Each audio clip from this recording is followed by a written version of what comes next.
कुंज बिहारी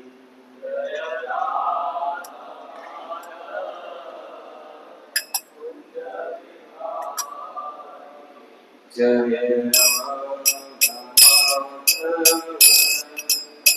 कुंज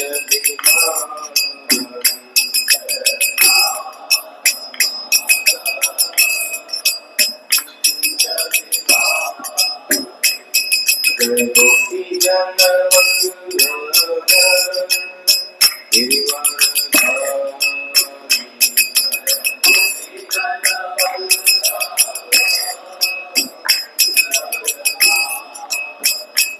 जय गोपी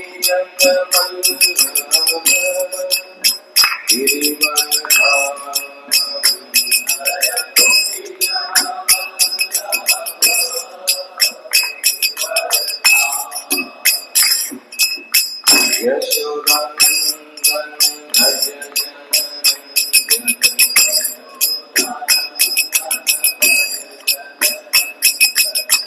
यशोदानंदन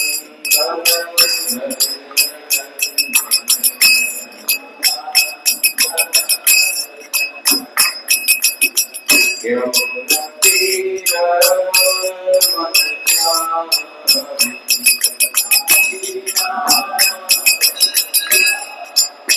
यमुना तीर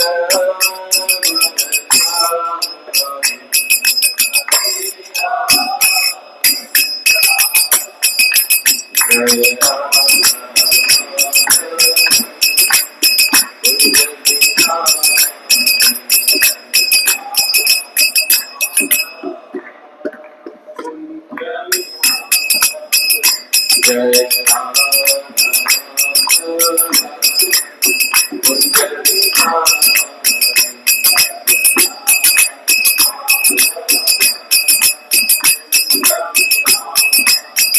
जय गोपी जन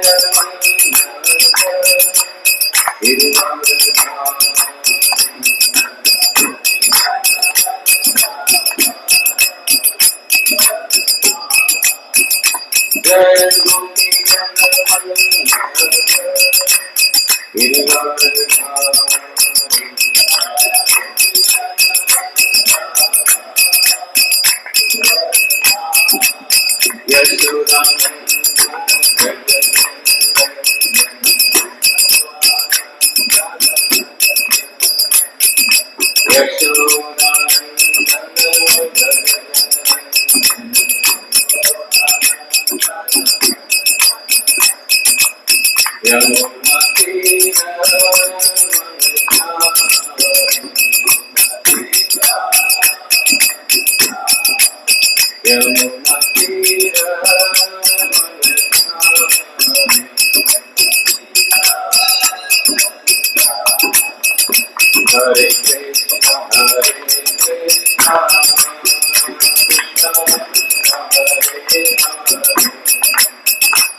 Hare Krishna Hare Krishna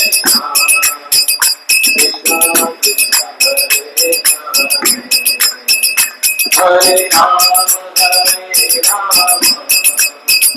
Rama Hare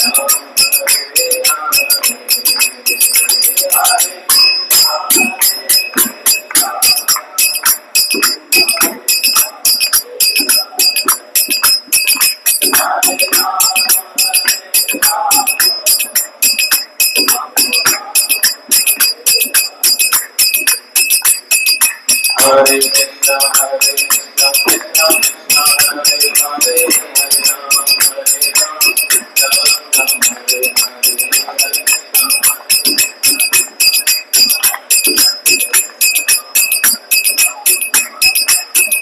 Jai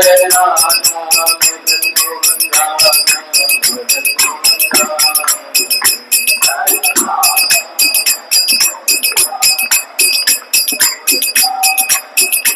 जय गिरधारी गाओ गिरधारी गिरधारी जय गिरधारी जय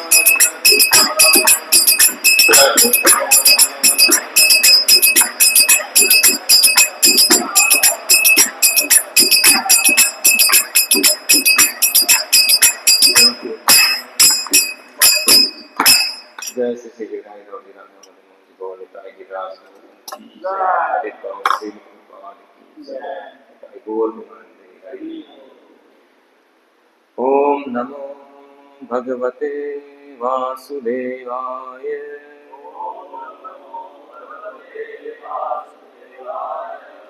ओम नमो भगवते वासुदेवाय।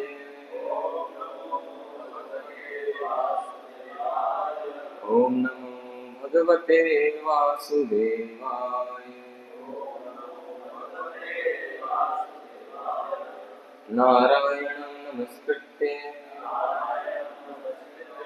नरं चैव नरोत्तमं देवीं सरस्वतीं व्यासं ततो जयमुदीरये। नष्टप्रायेषु भद्रेषु नित्यं भागवत सेवया भगवती उत्तमश्लोके भक्तिर्भवति नैष्ठिकी। श्रीमद् भागवतम स्कंद 8 अध्याय 2 गजेंद्र का संकट, श्लोक संख्या 9 से लेकर श्लोक संख्या 19 तक। हरे कृष्ण। आप सभी भक्तों का हार्दिक स्वागत है श्रीमद् भागवतम की चर्चा में। हम भागवतम पर चर्चा करेंगे और सभी भक्तों के चरण कमलों में कोटि कोटि प्रणाम।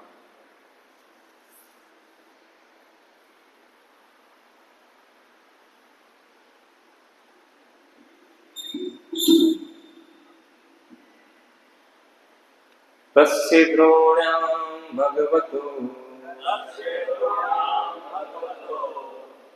वरुणस्य महात्मनः उद्यानमृतं नाम आक्रीडं सूर्योषिता। तस्य द्रोण्यां भगवतो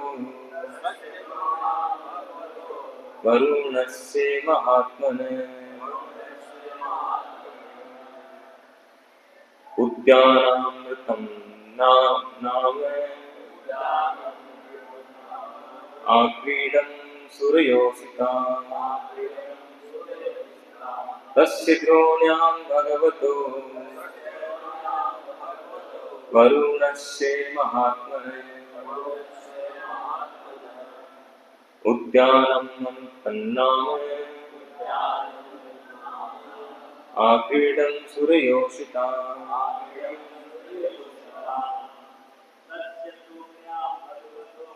तस्य द्रोण्यां भगवतो वरुणस्य महात्मनः उद्यानमृतं नाम आक्रीडं सूर्योषिता। तस्य करो नाम भगवते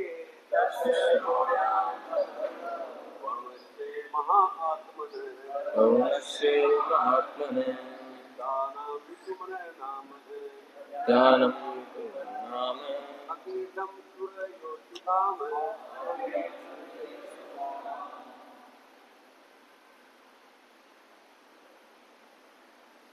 माता जी। तस्य द्रोण्यां भगवतो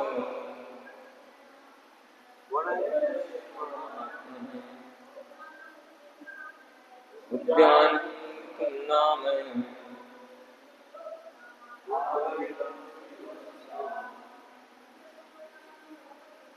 तस्य द्रोणां भगवतो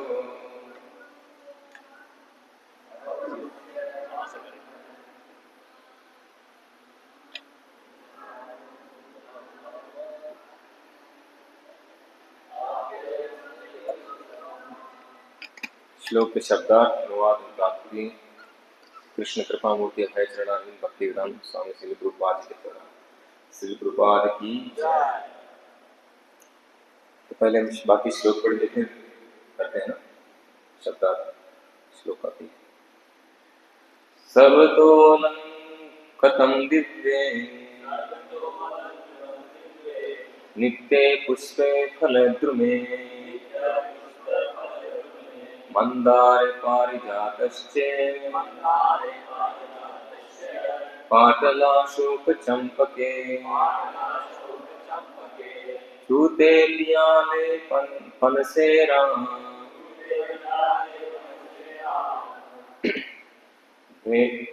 राम प्रातःरपि प्रमुखे नारिकेलस्य खजूरे बीजपूरके मधुके शातुलातालस्य तमाले रसनार्जुने अरिष्टोन्दुं परलस्ये लक्ष्ये वटे किंशुक चंदने पिचुमर्दे को विदारे सरले सुरदारुभी द्राक्षे क्षुरम भांजुम्बु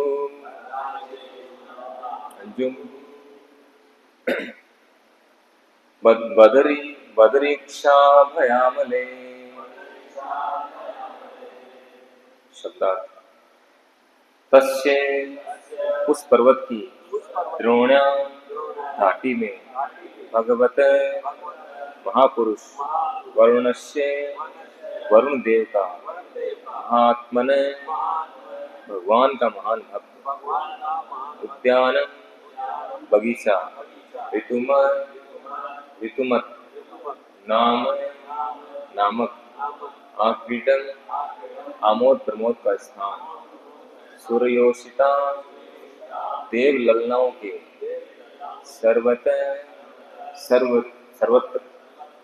अलंकृत सुंदर ढंग से सजाया हुआ दिव्य देवताओं से संबंधित नित्य सदैव पुष्प फूलों फल तथा फलों के द्रुमे वृक्षों से मंदार से पारिजात से ही पाटल अशोक चंपके चंपा से चूते आम के विशेष फलों से पियाल फलों से पनस फल से आमों से आम्रतक नामक खट्टे फलों से अपि ही क्रमुक फलों से नारियल वृक्षों से तथा खजूर के वृक्षों से बीजपूर के अनारों से मधुक फलों से ताड़ फलों से तथा तमाल वृक्षों से असन वृक्ष अर्जुन वृक्षों से अरिष्ट फलों से उडुम्बर का बड़ा वृक्ष लक्ष्य वृक्ष से बरगद के पेड़ से किंशु गंधविहीन लाल फूलों से चंदन के वृक्षों से, पिचुमर्द फूलों से, कोविदार फलों से, सरल वृक्षों से, सुरदारू वृक्षों से, द्राक्षा अंगूर, इक्षु गन्ना, रंभा केला, जम्बू फलों से, बदरी फल, अक्षय फल, अभय फल, आमलकी या आंवला के फलों से।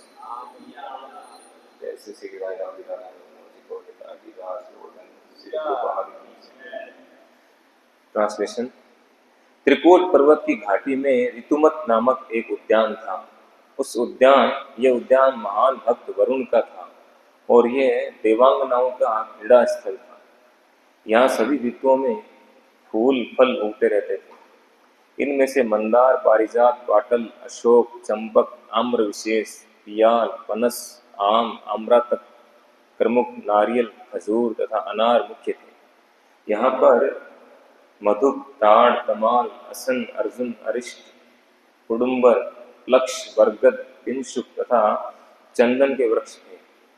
वहाँ पर पिचुमर्द, कोविदार, सरल, सुरदारू, अंगूर, गन्ना, केला, जम्बू, बदरी, अक्ष, अभय तथा आमलकी भी थे। श्लोक संख्या 14। बिल्वे कपित्थे जम्बयो हरिवृतो भल्लाथादिभिः तस्मिन् सरे सुवितूलम्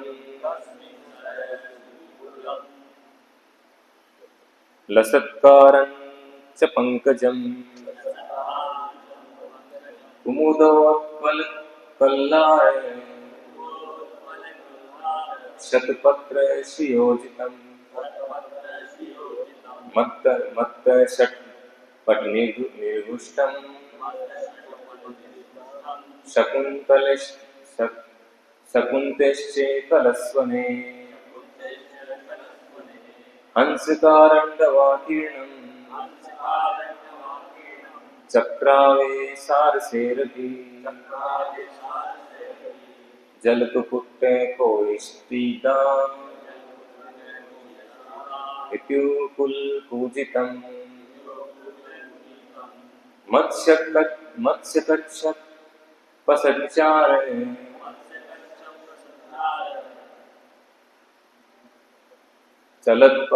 चलत्पद्मरजद्वये कथं भवेत् सनलीन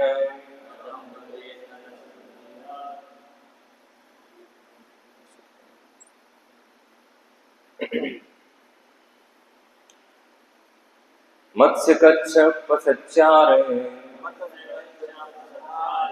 चलत्पद्मरजद्वये कथं भवेत् सनलनी पयञ्जूलकेवतुम् कुन्दे कुरुक्काशोके शिरीषे कूटजे जेकुदे कुब्जके स्वर्णयूथिभिः नागपुन्नागजातिभिः मल्लिकासते पत्रे माधवी जालकादिभिः शोभितं तीरजैश्चान्ये नित्यतुभिर्लं द्रुमे। ट्रांसलेशन। उस उद्यान में एक विशाल सरोवर था जो चमकीले सुनहरे कमल के पुष्पों से तथा कुमुद, कल्हार, उत्पल एवं शतपत्र फूलों से भरा था, जिनसे पर्वत की सुंदरता में वृद्धि हो रही थी। उस उद्यान में बिल्व, कपित्थ, जंबीर तथा भल्लातक वृक्ष भी थे। मदमत्त भंवरे मधुपान कर रहे थे और अत्यंत मधुर ध्वनि में गान करने वाले पक्षियों की चहचहाट के साथ वे भी गुनगुना रहे थे। सरोवर में हंसों, कारंडों, चक्रावकों, सारसों, जल मुर्गियों, जातुओं, कोयष्टियों तथा अन्य चहचहाते पक्षियों के झुंड थे। मछलियों तथा कछुओं के इधर उधर तेजी से गति करने से कमल के पुष्पों से जो परागकण गिरे थे उनसे जल सुशोभित था। सरोवर के चारों ओर कदम, वेतस, नल, लीप, वंजुलक, कुंद, कुर्बक, अशोक, शिरीष, ऊटज, इंगूद, कुब्जक, स्वर्णयुथी, नाग, उन्नाद, जाति, मल्लिक, मल्लिका, शतपत्र, जालका तथा माधवी लताएं थी। सरोवर के तट ऐसे वृक्षों से भली भांति अलंकृत थे जो सभी ऋतुओं में फूल तथा फल देने वाले थे। इस तरह पूरा पर्वत भव्य रूप से सजा हुआ था। तात्पर्य: त्रिकूट पर्वत की नदियों तथा सरोवरों के ऐसे विशद वर्णन से ये निर्णय निकलता है कि पृथ्वी पर ऐसे अति सौंदर्य की कोई तुलना नहीं हो सकती। किंतु अन्य लोकों में ऐसे अनेक आश्चर्य हैं। उदाहरणार्थ, हमें ज्ञात होता है कि वहाँ 20 लाख किस्म के वृक्ष हैं, 20 लाख किस्म के वृक्ष हैं, किंतु ये सभी पृथ्वी पर नहीं पाए जाते। श्रीमद् भागवत ब्रह्मांड की सारी बातों का पूरा ज्ञान प्रदान करता है। इसमें न केवल इस ब्रह्मांड का वर्णन मिलता है, अपितु इसके परे आध्यात्मिक जगत का भी विवरण दिया गया है। कोई भी व्यक्ति श्रीमद् भागवत में वर्णित भौतिक तथा आध्यात्मिक जगतों के इन वर्णनों को चुनौती नहीं दे सकता। पृथ्वी से चंद्रमा तक जाने के प्रयास असफल हो चुके हैं, किंतु पृथ्वी के लोग ये समझ सकते हैं कि अन्य लोकों में क्या क्या विद्यमान है। इसके लिए किसी कल्पना की आवश्यकता नहीं है। कोई भी व्यक्ति श्रीमद् भागवत से वास्तविक ज्ञान ग्रहण करके संतुष्ट हो सकता है। श्री प्रभुपाद की जय। ओम अज्ञानतिमिरान्धस्य ज्ञानाञ्जनशलाकया चक्षुरुन्मिलितं येन तस्मै श्रीगुरुवे नमः। श्रीचैतन्यमनोभीष्टं स्थापितं येन भूतले स्वयं रूप कदा मह्यं ददाति स्वपदान्तिकं। वन्देऽहं श्रीगुरो श्रीयुतपदकमलं श्रीगुरुन् वैष्णवांश्च श्रीरूपं साग्रजातं सहगण रघुनाथान्वितं तं सजीवं साद्वैतं सावधूतं परिजनसहितं कृष्णचैतन्यदेवं श्रीराधा कृष्णपादान् सहगण ललिता श्रीविशाखान्वितांश्च नमो विष्णुपादाय कृष्णपृष्ठाय भूतले श्रीमते भक्तिवेदान्त स्वामिन्निति नामिने। नमस्ते सारस्वती देवे गौरवाणी प्रचारिणे निर्विशेष शून्यवादी पाश्चात्य देशतारिणे। हे कृष्ण करुणा सिंधु दीनबंधु जगत्पते गोपेश गोपिका कांत राधा कांत नमोस्तुते। तप्त कांचन गौरांगी राधे वृंदावनेश्वरी वृषभानुसुते देवी प्रणमामि हरिप्रिये। वाञ्छाकल्पतरुभ्यश्च कृपा सिन्धुभ्य च पतितानां पावनेभ्यो वैष्णवेभ्यो नमो नमः। जय श्री कृष्ण चैतन्य प्रभु नित्यानंद श्री अद्वैत गदाधर श्रीवासादि गौर भक्तवृंद। हरे कृष्णा कृष्ण कृष्ण हरे हरे, हरे राम राम राम हरे हरे। हरे कृष्ण। श्रीमद् भागवतम स्कंद 8 अध्याय 2 श्लोक संख्या 9 से 18। गजेंद्र का संकट। तो हम पढ़ रहे हैं इस अध्याय में कि गजेंद्र नाम के हाथी था। गज इंद्र यानी राजा, तो हाथियों का राजा था वो। और ये पृथ्वी लोक की बात नहीं चल रही है, ये घटना और कहीं की है, दूसरे लोक की घटना है। तो पृथ्वी से बहुत ज़्यादा एडवांस है, टेक्नोलॉजी में हर चीज़ में ज़्यादा एडवांस है, वहाँ की घटना है। तो वहाँ के सुंदर वातावरण का वर्णन किया जा रहा है कि जब एक बार गजेंद्र नाम का जो हाथी था वो अपने पूरे क्या बोलते हैं मंत्रियों के, सेनापति के, पत्नी के, बच्चों के साथ में विहार करने के लिए निकला था, थोड़ा मस्ती करने के लिए, जैसे राजा लोग जाते हैं शिकार करने के लिए, वैसे घूमने फिरने के लिए निकला था। तो ऐसे घूमते घूमते वो कहाँ पे पहुंचा? मंदार पर्वत। मंदार पर्वत का वर्णन है यहाँ पे। त्रिकूट पर्वत, त्रिकूट पर्वत की घाटी। तो त्रिकूट पर्वत की घाटी में ऋतुमत नाम का एक उद्यान था, एक ऐसा बगीचा जिसका वर्णन हम यहाँ पे पढ़ रहे हैं। ऐसे ऐसे नाम सुन रहे हैं जो आप तक सुने नहीं, शायद वैज्ञानिकों की लिस्ट में नहीं होगी, है ना। कई चीजें, कई पक्षी है, कई पेड़ जिनका वर्णन हुआ है, कई फलों के नाम है। तो मंदार त्रिकूट पर्वत, त्रिकूट पर्वत जो बताया गया है, 3 पर्वत हैं वहां पर बड़े बड़े, एक सोने का, एक लोहे का, एक चांदी का। पता चल जाए लोगों को कहाँ है तो लूट बच जाएगा। सब पहुंच जाए अपने अपने हथियार लेके, औजार लेके।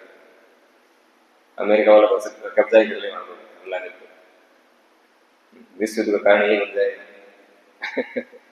तीसरा विश्व युद्ध का कारण पेट्रोल नहीं होती, क्या होगा? त्रिकूट पर्वत। पता चल जाएगी सोने का पर्वत कहाँ है।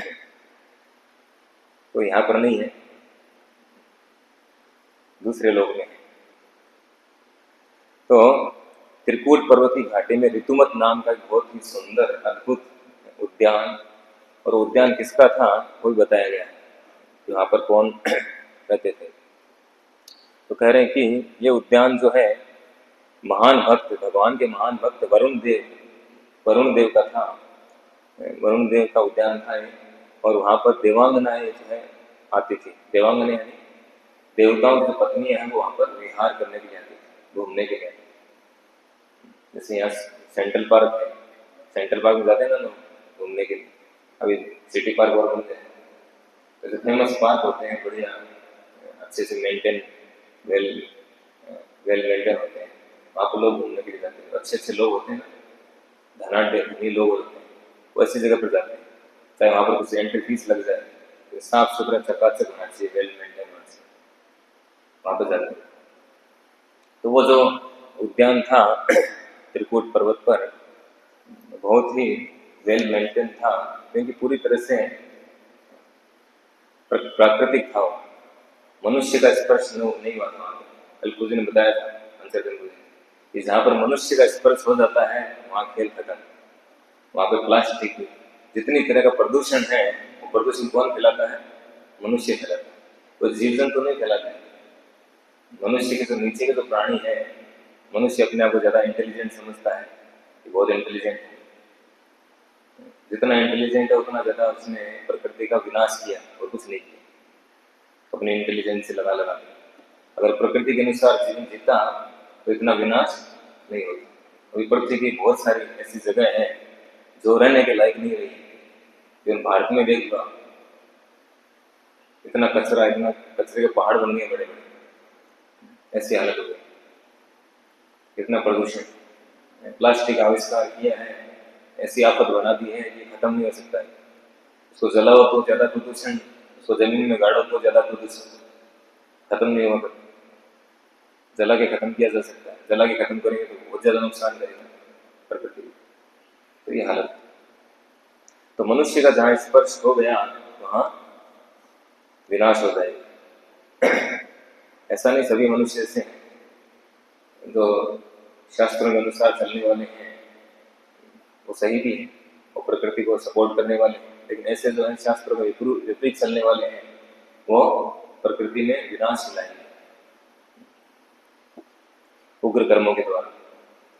तो वहां पर जो है इतना सुंदर मनोरम वातावरण था, क्योंकि वहां पर किसी मनुष्य की पहुंच नहीं थी, मनुष्य की पहुंच के बाहर। तो कितने जो है वहाँ कितनी तरह के पेड़ थे, कितनी तरह के पौधे। यहाँ पर कृपा जी तात्पर्य में इसको बता रहे हैं कि त्रिकूट पर्वत की नदियों तथा सरोवरों के ऐसे विशद वर्णन से ये निर्णय निकलता है कि पृथ्वी पर ऐसे अति सौंदर्य की कोई तुलना नहीं हो सकती। इतना सुंदर मनोरम वातावरण था वहां का कि पृथ्वी पर ऐसा वातावरण कहीं पर है ही नहीं, इम्पॉसिबल है, कोई तुलना ही नहीं है। क्योंकि पृथ्वी पर सब जगह मनुष्य पहुंच चुका है, सब जगह प्लास्टिक पहुंच चुका है, किंतु अन्य लोकों में ऐसे अनेक आश्चर्य हैं। उदाहरण हमें ज्ञात होता है कि 20 लाख किस्म के वृक्ष हैं। हम पद्म पुराण में पढ़ते हैं, जलजान लक्षाणी स्थावरा शतविंशति, कि जल के प्राणी जो 9 लाख प्रकार के हैं, स्थावरा यानी पेड़ पौधे जो है 20 लाख प्रकार के, शतविंशति क्रमी और रुद्र संख्या का, कर्मी कीट पतंगे जो है वो 11 लाख प्रकार के हैं, पक्षी नाम 10 लाख प्रकार के पक्षी, 30 लक्षाणी पशु हैं, 30 लाख प्रकार के पशु हैं। तो ये सारे जो हैं 84 लाख प्रकार के, 4 लाख प्रकार के मनुष्य, तो ये सारे के सारे पृथ्वी पर नहीं है, पूरे ब्रह्मांड के डिटेल है। पूरे ब्रह्मांड में ये 84 लाख प्रकार की योनियां, ऐसा नहीं कि पृथ्वी पर, पूरे ब्रह्मांड में। तो अनेक प्रकार के जो है पेड़ पौधे हैं, 20 लाख प्रकार की किस्में हैं, और अलग अलग प्रकार के पशु पक्षी भी हैं। तो सब जो है पूरे ब्रह्मांड में फैले हुए हैं। कुछ किस्में जो हैं जो दूसरे लोकों में हो, यहाँ पर नहीं है, यहाँ वाले हो सकता है वहां नहीं, ऐसा है। किंतु ये सभी पृथ्वी पर नहीं है। श्रीमद् भागवत ब्रह्मांड की सारी बातों का पूरा पूरा ज्ञान प्रदान करता है। तो भागवतम में हमें ये पूरा ज्ञान प्राप्त होता है कि अलग अलग लोकों में कितनी विविधताएं, कितनी वैरायटी है, वहां पर कितनी तरह के जीव जंतु रहते हैं, सारी जानकारी हमें श्रीमद् भागवत से मिलता है। लेकिन भागवत को लोग एक्सेप्ट नहीं करते, क्योंकि कुछ विदेशी लोगों ने आकर के यहाँ के लोगों के दिमाग में ऐसा डाल दिया, ये सब क्या है, मिथ है, माइथोलॉजी है, माइथोलॉजी मिथ, फॉल्स बनावटी बातें हैं, ये काल्पनिक है, ये सब कल्पना की गई है। इस तरह कल्पना की गई होती है तो यहाँ ऐसा लिखा होता है कि हाँ ऐसा हो सकता है, वहाँ ऐसा हो सकता है। जैसे वैज्ञानिक लोग कहते हैं कि हाँ ऐसा है, ऐसा हो सकता है, ऐसा हो सकता है, ऐसा हुआ होगा, ऐसा हुआ होगा, मनुष्य जो है वो बंदर से आया होगा। वो श्योर थोड़ी कह रहे हैं कि हाँ हुआ ऐसा, हम इस सबूत के साथ कह रहे हैं, ऐसा नहीं। लेकिन भागवत में हम पढ़ते हैं कि साफ साफ बता रहे हैं कि ऐसा सब था वहाँ, ऐसा है, ऐसा बता रहे हैं। ये नहीं, अंदाजा नहीं लगाया जा रहा है, साफ कह रहे हैं आम्ल की भी थे, अंत में सारे ये थे वहां पर, ऐसा बता रहे हैं। ऐसा नहीं ऐसा शायद होगा, ऐसा नहीं कहा गया, पूरा जो है कॉन्फिडेंस के साथ बता रहे हैं। तो भागवतम में और हमारे जो वैदिक शास्त्र हैं उनमें सारी जानकारी है, सब कुछ दिया हुआ है, और ये कोई कल्पना नहीं है। अगर कल्पना होती, ये माइथोलॉजी होता, ये कल्पना है, किसी ने बनाया हुआ है, तो इसमें लिखी भविष्यवाणियां सच न होती। भागवतम की जो भविष्यवाणियां हैं या भविष्य पुराण की जो भविष्यवाणियां हैं वो सब सही हुई। उनमें जो चीजें, जो घटनाएं बताई गई हैं वो एविडेंस अभी भी मौजूद है। अब गोवर्धन पर्वत के बारे में बताया गया है, भगवान ने गोवर्धन पर्वत उठाया था 5000 वर्ष में, वो पर्वत आज भी मौजूद है, लोग परिक्रमा करते हैं वहां। द्वारिका नगरी के बारे में हम सुनते हैं, पढ़ते हैं, लीलाएं भगवान की। द्वारिका नगरी मिली है खुदाई को, समुद्र के अंदर प्राप्त हुई। महाभारत के अवशेष मिलते हैं वैज्ञानिकों को, पुरातत्वविदों को। श्रीलंका में जो रावण के जो अवशेष हैं वो मिलते हैं, श्रीलंका के अवशेष वो मिलते हैं। कितने सबूत हैं और कितनी भविष्यवाणियां तो सही हुई है। भगवान बुद्ध के बारे में भविष्यवाणी वो सही हुई है, चाणक्य पंडित के बारे में भविष्यवाणी हुई वो सही हुई, चैतन्य महाप्रभु के बारे में वो भविष्यवाणी वो सही हुई, कितनी भविष्यवाणी सही। तो ये सब चीजें जब सही हैं तो फिर बाकी भी सही होनी चाहिए। ये सब बातें जब सही हो रही हैं और साफ साफ दिख रहा है, इसको हम एक्सेप्ट कर लेते हैं, बाकी को नहीं करेंगे। अर्थ कुकुट न्याय, अर्थ कुकुट न्याय यानी मुर्गे का जो आगे का भाग है वो एक्सपेंसिव है, तो पीछे का भाग जो है वो प्रॉफिट देने वाला है।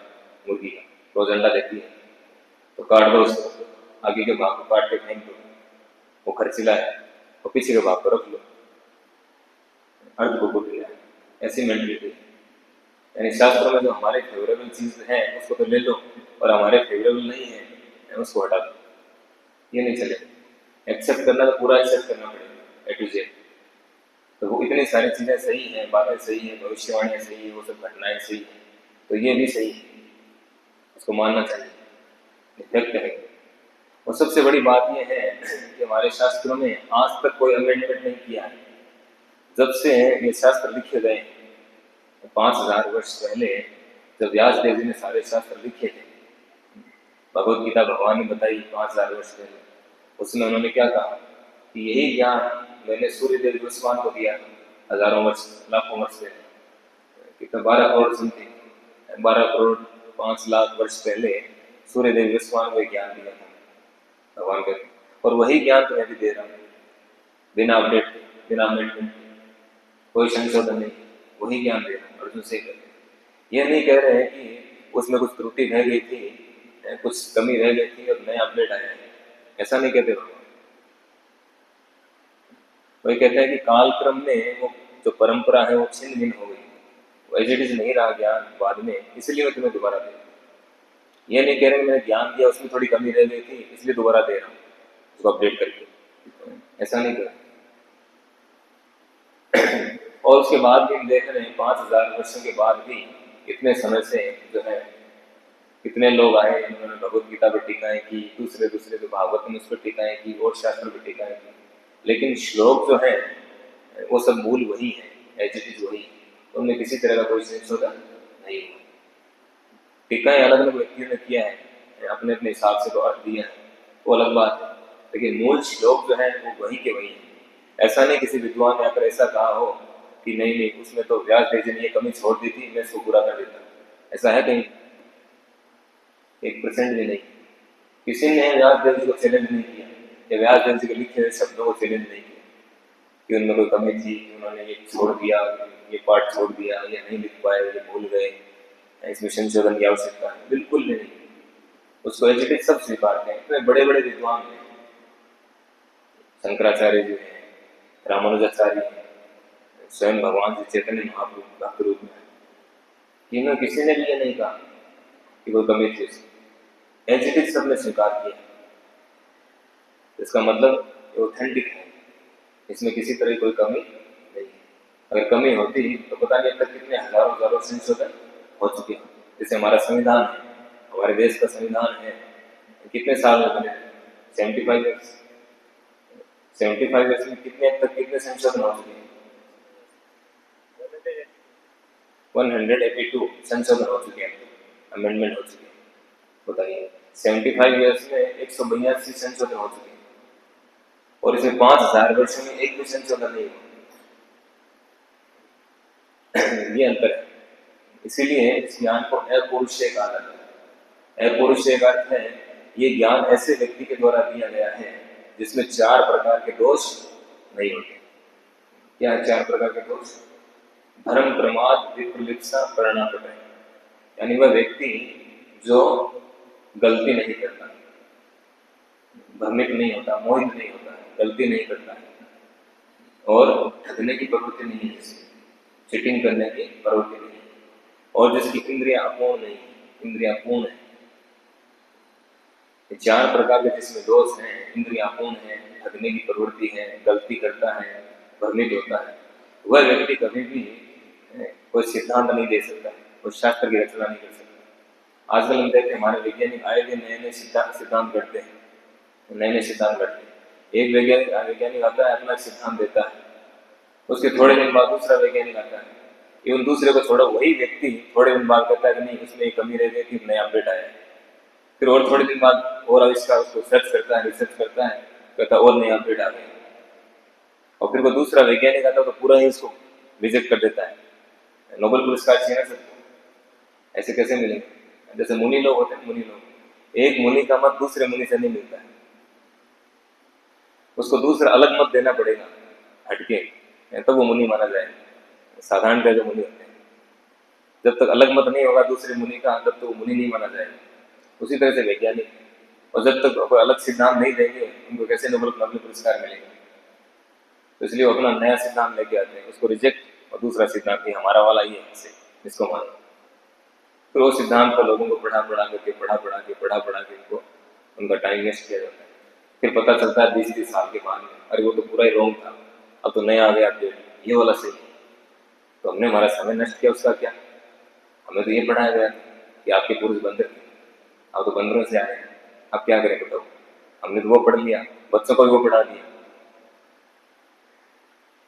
अब आगे वालों फिर चेंज हो जाए।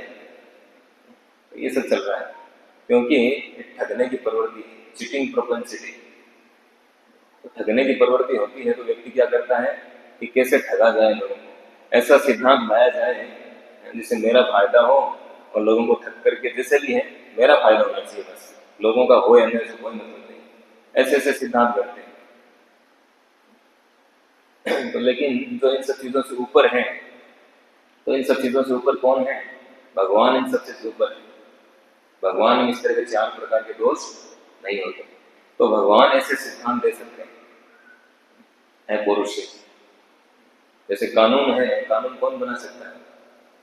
कोई व्यक्ति कानून बना सकता है? नहीं बना सकता। कानून गवर्नमेंट बना सकती है और कोई नहीं बना सकता, और गवर्नमेंट उसको लागू कर सकती है। तो उसी तरह से जो शास्त्रों के जो सिद्धांत हैं वो भगवान ही बना सकते हैं, बाकी कोई नहीं बना सकता। तो भगवान के द्वारा, भगवान में 4 प्रकार के दोष नहीं है, न तो भ्रमित होते हैं, न गलती करते हैं, न चीटिंग करने की उनमें प्रवृत्ति है, और न ही उनकी इंद्रियां पूर्ण है। उनकी इंद्रियां पूर्ण है, ओम पूर्णमद पूर्णमिदं पूर्णात् पूर्णमुदच्यते, तो पूरी तरह से पूर्ण है, कंप्लीट। तो वो कोई गलती नहीं करते हैं, उनको सब पता है, भूत भविष्य वर्तमान सभी का सब कुछ पता है। तो वो जो भी सिद्धांत देते हैं, जो शास्त्र देते हैं, वो 100% पूर्ण होता है, उसमें किसी तरह का कोई संशोधन करने की आवश्यकता नहीं। तो शास्त्र में जो भी घटनाएं हैं, जो बातें आती है, हमें कई बार ऐसा लगता है यार ऐसा कैसा हो सकता है, ऐसी ऐसी घटनाएं आती है, कई बार हम बिलीव नहीं करते, होता नहीं, अंदर से आवाज नहीं आती। ये तो भी पढ़ रहे इतने टाइम से, भक्तों के भी कई बार ऐसा होता है, ऐसी ऐसी घटनाएं इसमें आ जाती है, लीलाएं आती है कि हम सोचते हैं ऐसा कैसे हो सकता है, समझ के बाहर है। लेकिन वो सब सही है, उसको एज इट इज एक्सेप्ट कर लेना चाहिए। हम डिस्कशन कर सकते हैं उसके लिए, तो भक्तों से डिस्कशन कर सकते हैं, पूछ सकते हैं, नहीं समझ में आएगा कि समझ में नहीं आया क्या, वो करना चाहिए।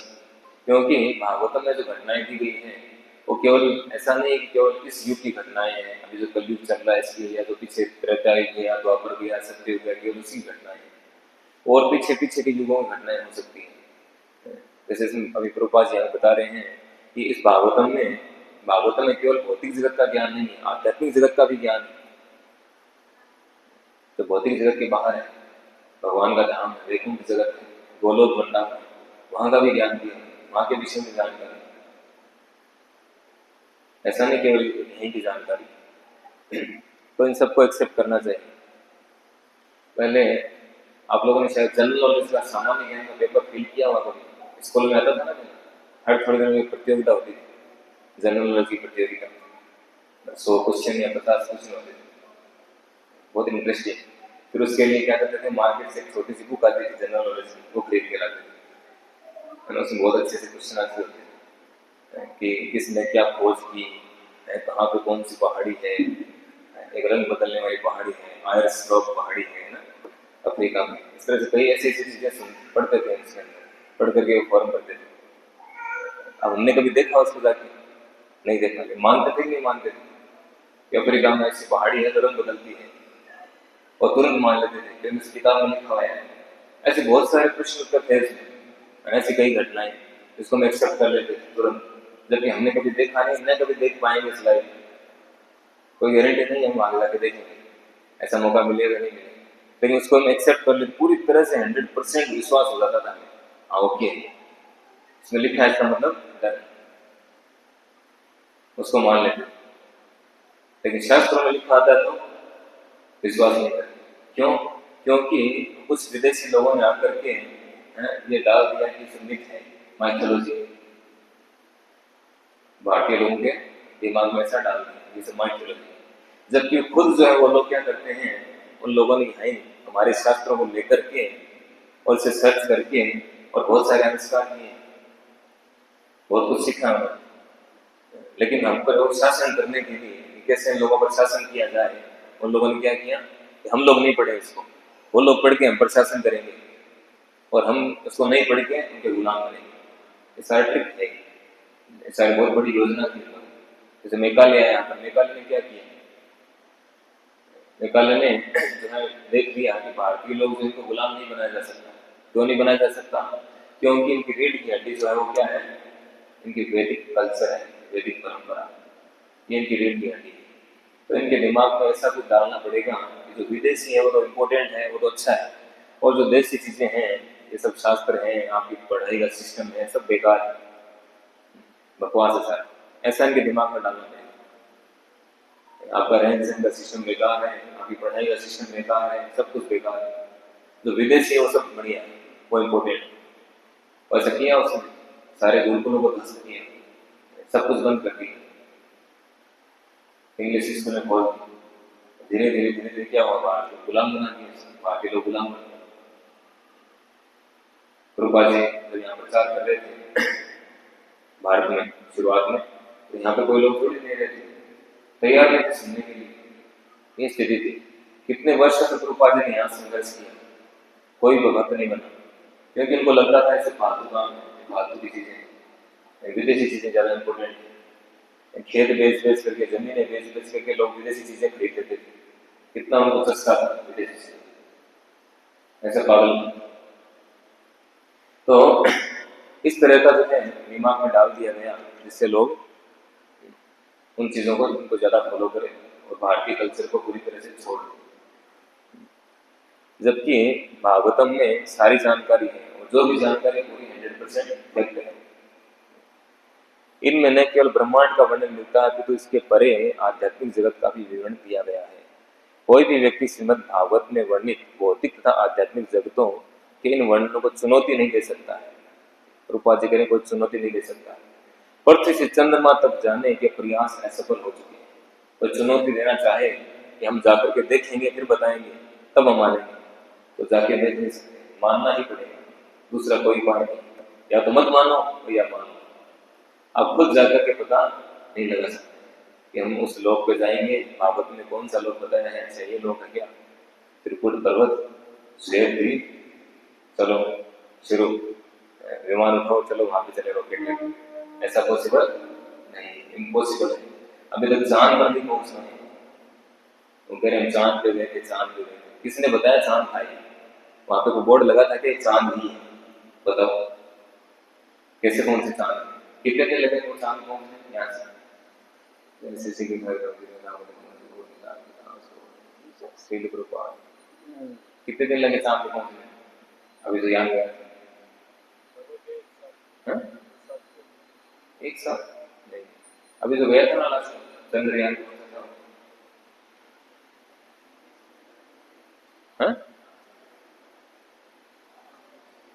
5-6 दिन, 5-6 महीने लगे, 5-6 महीने लगे। 5-6 महीने यहाँ से तो व्यक्ति रवाना हुए, मान लो मुंबई के लिए रवाना हो, और मुंबई भी चल रहा हो, हम चल रहे हैं गाड़ी में, मुंबई भी चल रहा है हमारी ज्यादा स्पीड में, तो 5-6 महीने बाद मान लो जितना दिन 17 घंटे लगते हैं मुंबई के यहाँ से ट्रेन में, और मुंबई भी चल रहा हो, तो क्या मुंबई तक पहुंच जाएंगे? अब चांद भी चल रहा है अपनी गति से, तो क्या पता चांद पे पहुंचे कि दूसरे ग्रह पे पहुंचे कि नहीं पहुंचे, किसने देखा है? और फिर किसी, चलो वहां पे पहुंच गए तो किसने बताया यही चांद है? मालिक आए तो स्वागत करने खड़े थे क्या? चंद्रदेव खड़े होंगे स्वागत में, आइए वेलकम टू चंद्रलोक, ऐसा हुआ था? ऐसा कुछ नहीं, वहां कोई बोर्ड लगा नहीं था। वहां की छोड़ो, आप यहाँ से लेके गाड़ी लेके अपने जाओ किसी गाँव में, कहीं चले जाओ खेत में, कहीं जंगल में, और वहां पे कोई बोर्ड नहीं लगा है, मैं गूगल मैप आपके पास, आप पता लगा पाओगे कौन सी जगह है? नहीं लगा पाओगे। यहाँ के 100 किलोमीटर एरिया में चले जाओ, वहां ज्यादा दूर नहीं जाना है, 100 किलोमीटर एरिया में चले जाओ, तो अपना अपना तो राजस्थान है, अपना राजस्थान अपने को पता है सब कुछ। यहाँ भी चले जाओ, कोई छोटे मोटे गाँव की तरफ चले जाओ, जिस गाँव को आपने कभी देखा नहीं, किसी नाम नहीं सुना है, तो वहां पे कोई बोर्ड लगा हुआ नहीं होगा, आप पता लगा पाओ कौन सा गाँव है? जाते क्या तो हाँ इस गाँव में आ गए, तो फिर चांद का कैसे पता चला?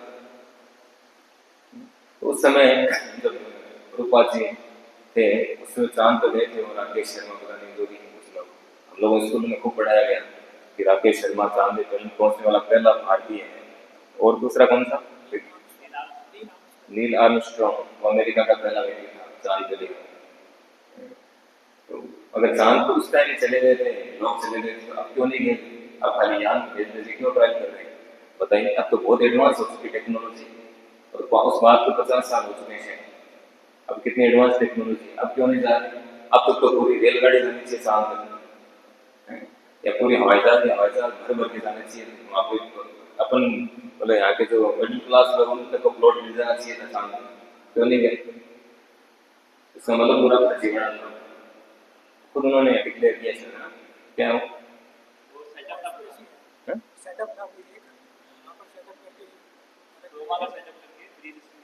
ग्रीन स्क्रीन तो उन्होंने पूरा बनाया था। चांद मान के कुछ नहीं, बेवकूफ बनाया लोगों को पूरी तरह से, पूरा बेवकूफ बनाया जब चांद पे गए। ऐसे रहे अभी भी हो सकता है, कुछ समय बेवकूफ बना दिया तो अभी बना रहे किसको पता। वहां से रॉकेट गया, चांद पर गया, आपने किसी ने देखा कि रॉकेट कितनी बजे कब गया? हमें कंप्यूटर पर दिखाते हैं, एक फिल्म आगे दिखाते हैं। आजकल एआई से पता नहीं क्या क्या होता है, कुछ भी बना के दिखा सकते हैं। तो कोई भरोसा नहीं है, कोई गारंटी नहीं है। इतनी ज्यादा चीटिंग है कि हम सोच भी नहीं सकते। चीटिंग प्रोपेंसिटी है ना, तो इससे अच्छा है कि शास्त्रों को एक्सेप्ट करें। शास्त्रों में जो बातें हैं सब पूरी तरह से कनेक्ट है, इनको एज इट इज मान लें। क्योंकि प्रत्यक्ष जो है 3 प्रकार के प्रमाण होते हैं: प्रत्यक्ष प्रमाण, अनुमान प्रमाण और शब्द प्रमाण। तो वो तो वैज्ञानिक जो करते हैं वो एकदम शब्द प्रमाण के द्वारा भी स्वीकार करते हैं, वो कि हम प्रत्यक्ष देखते हैं क्या। कुछ वैज्ञानिक परीक्षण कर रहे हैं और वो डिक्लेयर कर देते हैं हाँ ये सही है, और हम उसको मान लेते हैं। हमारे तक क्या आया? शब्द तो है हमारे तक, न तो हमने प्रत्यक्ष देखा न हमने अनुमान लगाया, हमारे तो शब्द है ना, तो ये भी तो शब्द है। और उनके तो चीटिंग पता है क्या क्या चीटिंग आज तक हुई है, इतनी चीटिंग देख ली, फिर भी हम और विश्वास कर रहे हैं। और क्योंकि शास्त्र में आज तक तो चीटिंग हुई नहीं है ना, आज तक हम पढ़ रहे हैं एज इट इज वही ज्ञान चल रहा है, तो इसको एज इट इज एक्सेप्ट कर लेना चाहिए, नहीं तो और ज्यादा चीट होंगे। अब चीट होना चाहते तो हो जाओ तो ही, नहीं तो चीट नहीं होना चाहते हैं नहीं करें। तो पृथ्वी से चंद्रमा तक जाने के प्रयास असफल हो चुके हैं, किंतु पृथ्वी के लोग यह समझ सकते हैं कि अन्य लोकों में क्या क्या विद्यमान है। बहुत कुछ है, इसके लिए किसी कल्पना की आवश्यकता नहीं है। न तो हमें कोई अंदाजा लगाना है, न कल्पना करना है, और न ही सर्च करना है। डिस्कवर, डिस्कवर का मतलब क्या है? डिस्कवर का मतलब है कि कवर को हटाना, जो ऑलरेडी जो है ना उसके कवर को हटाना। सर्च करना, रिसर्च, रिसर्च सर्च नहीं, रिसर्च, रिसर्च जो पहले से है उसको खोज करके लाना। जैसे होता है कि हमने ये सर्च किया, कोलंबस ने किसको सर्च किया? कोलंबस, भारत को। और वास्को डी गामा ने अमेरिका को उल्टा है, कोलंबस ने अमेरिका को सर्च किया, अमेरिका की खोज की कोलंबस ने, यानी उससे पहले अमेरिका था ही नहीं। उसको जाकर के बताया उसने पूरी दुनिया को ये अमेरिका है, उससे पहले किसी को पता ही नहीं था अमेरिका है। ऐसा नहीं। अब शास्त्र में जो पक्षियों का नाम है, पेड़ों का नाम है, फलों का नाम है, इतने लोगों का नाम है, सब कुछ है ऑलरेडी। लेकिन कोई वैज्ञानिक आकर के और किसी का खोज कर लेगा। कुछ दिन पहले मैंने मकड़ी को देखा, अलग डिजाइन की मकड़ी थी। अब मैंने फर्स्ट टाइम देखा उस मकड़ी को, इससे पहले मैंने नहीं देखा, तो इसका मतलब मैंने सर्च कर लिया उसका। मैं कैसे कर लूं? मैंने इस मकड़ी को खोज किया, मैंने फोटो लिया उसका, मैंने कहा कैसे करना है। वैज्ञानिक लोग और क्या कर रहे हैं? किसी खोज किया चीज को डिस्कवर किया, उसको डिक्लेयर किया और बस नोबेल पुरस्कार ले लिया। अरे भाई पहले से है, तुम्हें पता चला है, बहुत सारे लोगों को पहले से पता है, और शास्त्रों में पहले से दिया हुआ है। तो ऐसा है। तो हमें शास्त्रों को एक्सेप्ट करना चाहिए, एज इट इज एक्सेप्ट करना चाहिए। शास्त्रों में सब कुछ है, केवल भौतिक जगत का नहीं, आध्यात्मिक जगत तक का ज्ञान इसमें दिया हुआ है। कितनी वैरायटी है सारे लोगों में। वो तो कहते हैं कि बाकी लोगों में कुछ है ही नहीं, शून्य है सब कुछ, शून्य आइटम जगत से सब कुछ शून्य है। कहीं पानी नहीं है, कहीं कुछ नहीं है, तो बिना पानी के कहीं जीवन नहीं है, ऐसा भी कहते हैं। ऐसा जरूरी नहीं है कि सभी जीव पानी पर डिपेंड है, ऐसा भी जरूरी है। ऐसी ऐसी योनियां जो बिना पानी की, अग्नि में जो जीव है वो पानी थोड़ी पीते हैं, पानी हम लकड़ी के सुपर में आते भाप बन जाएगा, तो पानी बिना काम चलता है ना उसका। अग्नि में भी जीव है, तो वैज्ञानिक इसी को मान रहे हैं, पहले नहीं मानते थे, अब मान रहे हैं, अब उनको डिस्कवर हो गए तो कवरिंग हट गई। एक्चुअली वो खुद की कवरिंग हटा रहे हैं, उन चीजों की कवरिंग नहीं हटा रहे हैं, खुद की कवरिंग, उनके खुद के जो है ना कवरिंग आ रखी है बहुत सारी, उनको दिख नहीं रहे बच्चे क्योंकि शास्त्र नहीं पढ़ते, तो खुद की कवरिंग हटा रहे हैं। डिस्कवर डिस्कवर क्या कहते हैं, माई सेल्फ। तो इस प्रकार से बहुत वैरायटी है, हमें शास्त्रों पर विश्वास करना होगा, तभी हम जो है इन सब चीज़ों को समझ पाएंगे, नहीं तो कभी नहीं समझ पाएंगे। हम कितने कितने लाइफ आफ्टर लाइफ सर्च करते रहें, खोज करते रहें, हम कभी भी अपने प्रयास से दूसरे ग्रहों तक नहीं पहुंच सकते, ये पूरी तरह से फॉल्स है। इवन जैसे वो मैंने पढ़ा था बहुत पहले, कॉस्मिक रेज है ना, कॉस्मिक रेज के बारे में पढ़ा होगा, तो कॉस्मिक रेज के बारे में बताया किस वैज्ञानिक का सिद्धांत है कॉस्मिक रेज का, कि कॉस्मिक रेज इतनी पावरफुल होती है कि यहाँ से अगर पृथ्वी से 200 मीटर को बाहर निकल जाए, 200 मीटर या शायद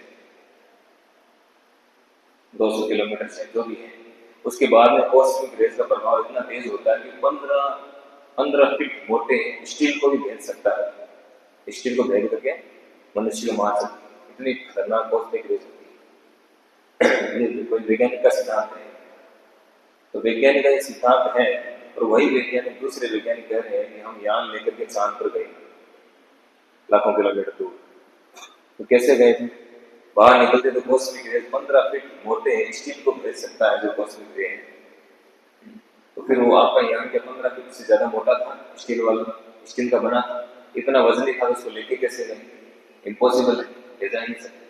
तो उनके खुद के सिद्धांत जो उनके सिद्धांत को क्रॉस कर रहे हैं, एक वैज्ञानिक के सिद्धांत दूसरे वैज्ञानिक को क्रॉस कर रहे हैं, तो ये सब है, तो ये सब अपूर्ण ज्ञान है, अपूर्ण इंद्रियों के परिणाम है। तो हमें यथारूप जो है श्रीमद् भागवतम को, हमारे वैदिक शास्त्रों को स्वीकार करना चाहिए, तभी हम सही सटीक नॉलेज प्राप्त कर सकते हैं। हरे कृष्ण।